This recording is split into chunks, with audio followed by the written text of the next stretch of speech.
ఐక్యత ఐక్యత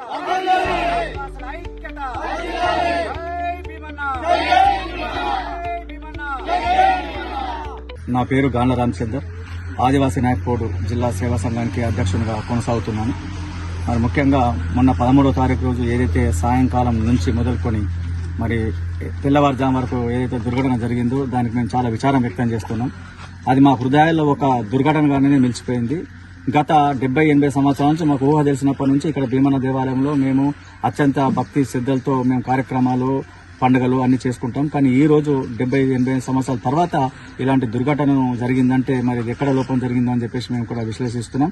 మరి ఈ రోజు ఆ కారణం నిమిత్తమే ఈ రోజు నేను పరిశీలన చేయడానికి ఈ రోజు ఇక్కడికి రావడం జరిగింది. ముఖ్యంగా నేను పరిశీలించిన అంశాలు ఏంటంటే అది ప్రమాదవశాత్తు జరిగినట్టుగా లేదు.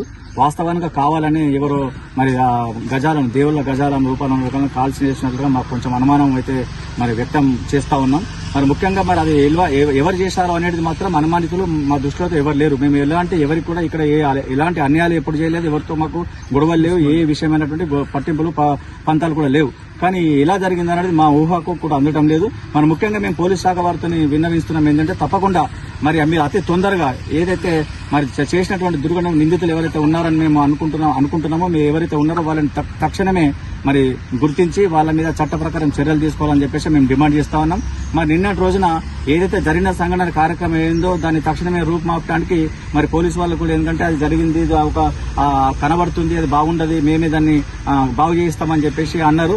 వాళ్ళు మంచి ఉదారమైనటువంటి సభతో చెప్పినట్టు మేము కృతజ్ఞత తెలియజేస్తున్నాం. కానీ ముఖ్యంగా ఏంటంటే వాళ్ళు చేయడానికి ఇక్కడ ఆస్కారం లేదు.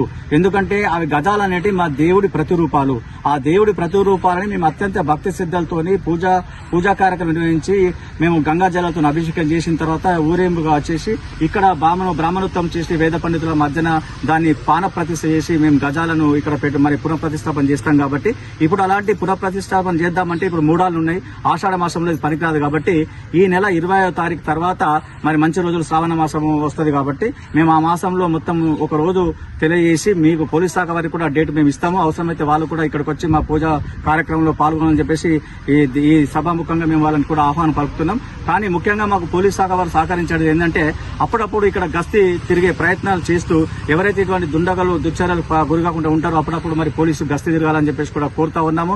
ఇలాంటి ప్రతిష్టాత్మకమైనటువంటి ఆలయాలను మరి కాపాడే బాధ్యత కూడా ప్రభుత్వానికి ఉంది. ఆ ప్రభుత్వంలో ఒక భాగస్వామ్యంలో పోలీస్ శాఖ వారు. కాబట్టి మరి ఈ సందర్భంగా వాళ్ళతో రిక్వెస్ట్ చేస్తా ఉన్నా, తప్పనిసరి దుండగాలను పట్టుకునే ప్రయత్నం చేయండి. మా యొక్క సంస్కృతి సంప్రదాయాలను నిలబెట్టే ప్రయత్నం చేయాలని చెప్పేసి కోరుతూ ఈ సంఘటనల వల్ల మీరు ఎటువంటి భయాందోళనకు గురి కావద్దు. ఎందుకంటే మేము ఇలాంటి అవాంఛనీయ సంఘాలకు మాత్రం పాల్గొనము. మరి మేము నమ్ముతున్నాం, ప్రభుత్వాన్ని నమ్ముతున్నాం, చట్టాలు నమ్ముతున్నాం. కాబట్టి మమ్మల్ని గౌరవించి కూడా అతి తొందరగా దోషులను గుర్తించే ప్రయత్నాలు మీరు చేయాలని చెప్పేసి మరి ఈ విషయంలో పోలీస్ శాఖ వారికి ఎప్పుడు కూడా జిల్లా అధ్యక్షుడిగా అన్ని రకాల సహాయ సహకారాలు అందిస్తానని చెప్తూ మా యొక్క ఇటువంటి చేసినటువంటి ప్రజలందరూ గుర్తించాలని చెప్పేసి కోరుకుంటున్నాను.